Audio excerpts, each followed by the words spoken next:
Bonsoir à tous, une petite vidéo ce soir sur le marché de la crypto et quelques histoires encore incroyables d'une baleine sur la blockchain Solana.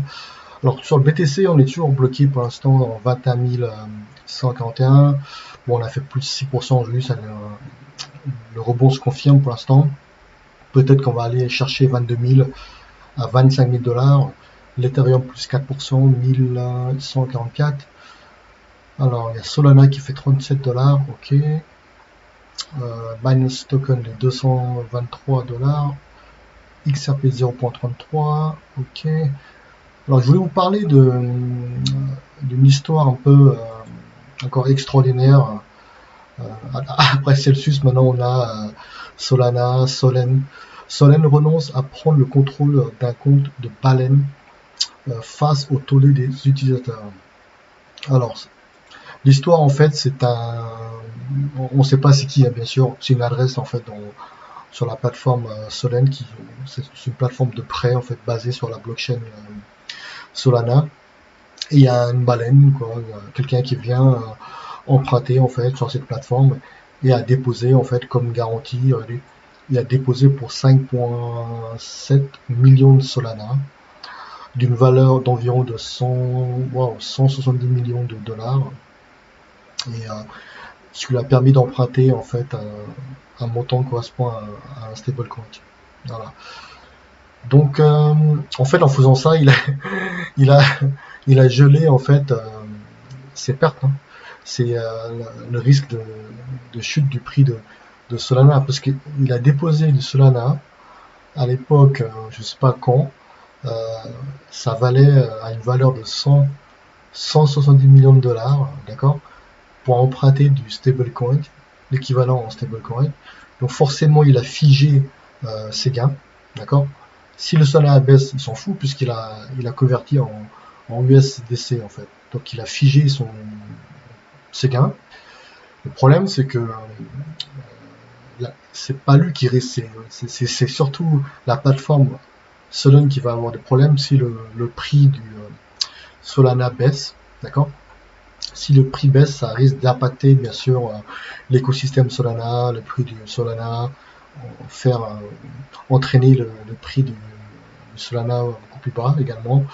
Et c'est pour ça, ce qui s'est passé en fait, c'est que ils ont décidé de voter, la communauté Solana, pour voir s'ils allaient prendre le contrôle justement de l'adresse de la baleine.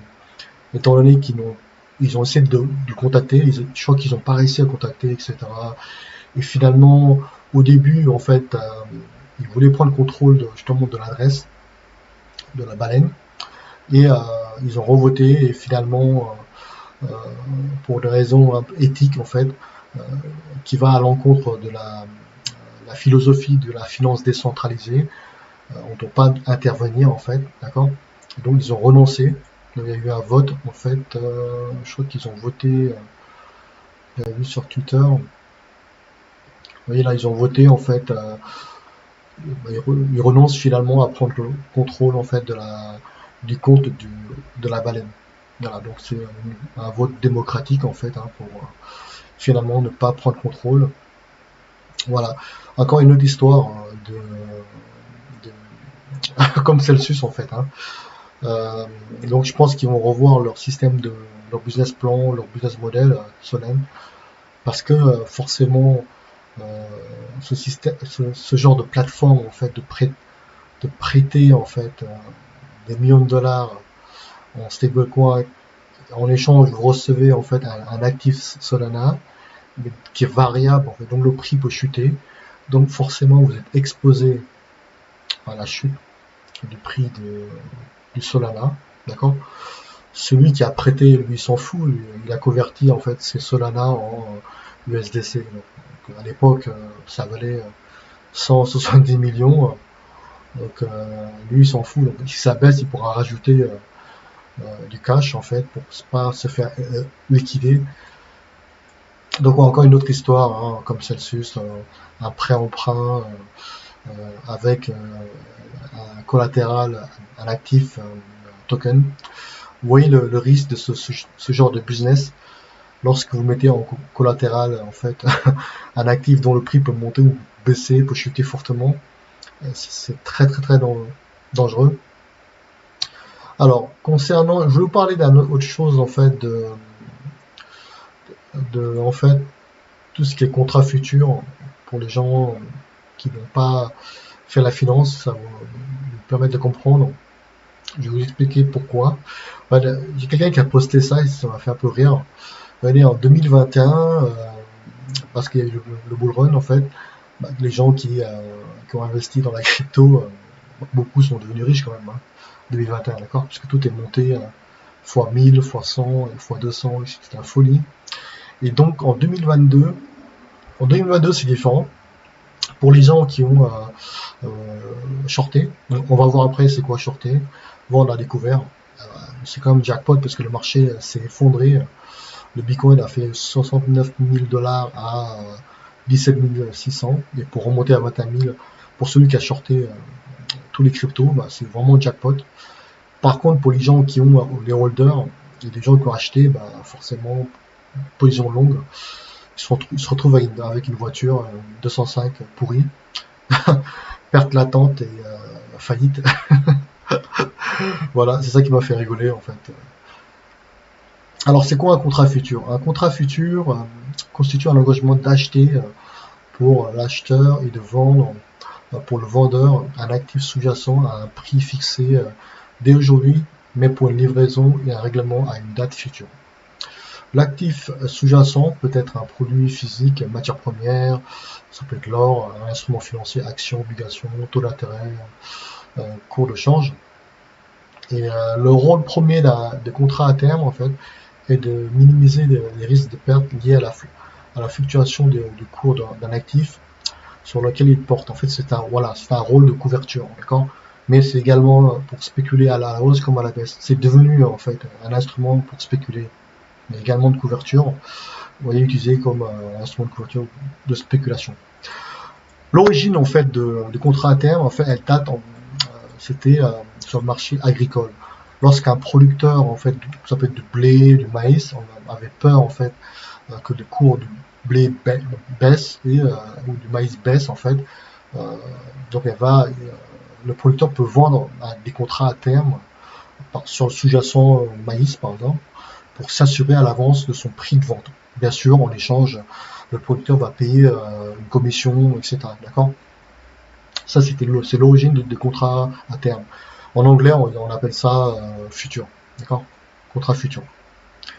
Tout ça. Alors, ce qui est un peu vraiment, c'est un peu bizarre en fait, dans le sens où dans la vie réelle, vous pouvez pas vendre en fait des, un actif que vous n'avez pas. Et la finance de marché a créé des contrats futurs où vous pouvez vendre en fait un actif que vous n'avez pas. C'est ça qui est fou, mais dans la réalité où bien sûr vous ne pouvez pas vendre du blé, vous ne pouvez pas vendre une maison que vous n'avez pas. Et par contre, dans la finance, dans la bourse traditionnelle, ils ont créé un contrat où vous pouvez vendre en fait un actif que vous n'avez pas. En fait, spéculer à la baisse en fait. Si vous vendez à découvert, vous spéculez à la baisse en fait. D'accord? C'est pour ça qu'on appelle en anglais short, vente à découvert. Très simple, ils ont créé les exchanges en crypto-monnaie, ils ont créé des contrats futurs pour spéculer en fait à la hausse comme à la baisse, mais c'est également un instrument de couverture. D'accord? Contrairement on oublie souvent. Très simple. C'est quoi shorter? Vente à découvert. Un exemple. Le prix du Bitcoin vaut 30 000 dollars. Vous cliquez vente à découvert. Vous cliquez short. D'accord? Dans l'exchange, vous avez une option vente. Le prix du BTC chute à 21 000 dollars. Votre gain, c'est très facile. Vous avez fait un gain de 9 000 dollars. Multiplié par, bien sûr, le nombre de contrats que vous avez fait, etc. Vous voyez? En fait, vous vendez à ce niveau-là, mais alors que vous n'avez pas de Bitcoin, hein, d'accord? Vous spéculez juste à la baisse. Ça baisse à 21 000, et ben votre gain, c'est 30 000 moins 21 000, et donc votre gain est 9 000 dollars. Voilà. Et il y a des gens, bien sûr, dans les exchanges de crypto-monnaies, qui utilisent des effets de levier excessifs fois 200, fois 100, fois 50, fois 10, etc. Fois 200, c'est complètement fou, quoi. C'est complètement dingue de faire des effets de levier aussi monstrueux. 200, vous n'êtes pas dans la bonne direction, votre capital, vous perdez votre capital, d'accord? Ça marche dans les deux sens, bien sûr. C'est pour ça que les gens qui tweetent souvent, oui, les crypto-monnaies chutent, c'est ban sang, les gens sont rincés. Ils parlent jamais des contrats futurs dans les exchanges, de Bitcoin, de crypto, de Ethereum. Les gens peuvent shorter, vendre à découvert et acheter. Donc, long, on appelle ça en anglais. Par exemple, là, le samedi, le Bitcoin avait fait 17 600. Donc, si vous avez acheté à ce niveau-là, après lundi, il est remonté à 21 000, et ben, votre profit, c'est 21 000 moins 17 600. Donc, vous voyez, donc vous achetez en fait du BTC que vous n'avez même pas, vous spéculez à la hausse, ça monte, la chance, et vous faites un profit. Pareil pour la chute. C'est pour ça que les gens oublient souvent d'évoquer en fait le contrat futur en disant ouais c'est un carnage là-bas. C'est un carnage pour vous, mais c'est jackpot pour d'autres personnes, d'accord? Les gens qui ont shorté, qui ont vendu à découvert par exemple Terra Luna, le scandale là, il y a deux semaines, le token Luna, je crois qu'il a chuté à zéro. Il y a des gens qui ont shorté, hein, d'accord?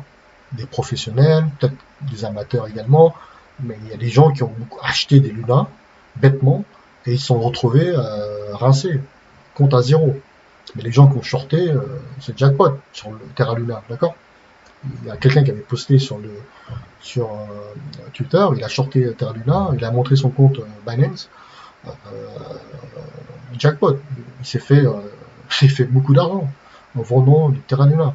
Et donc c'est pour ça qu'il faut préciser que vous pouvez faire de l'argent dans les deux sens, à l'achat ou bien à la vente. C'est pour ça que c'est ridicule de toujours rigoler sur les crypto-monnaies parce que ça chute. Maintenant, ça fonctionne exactement comme la bourse, comme le Dow Jones, etc.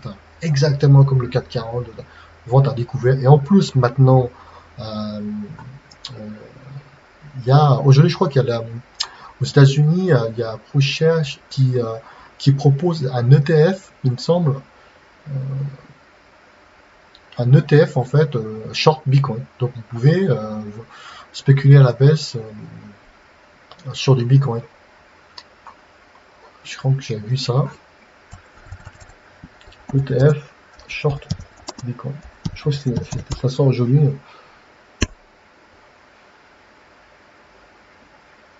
Et voilà.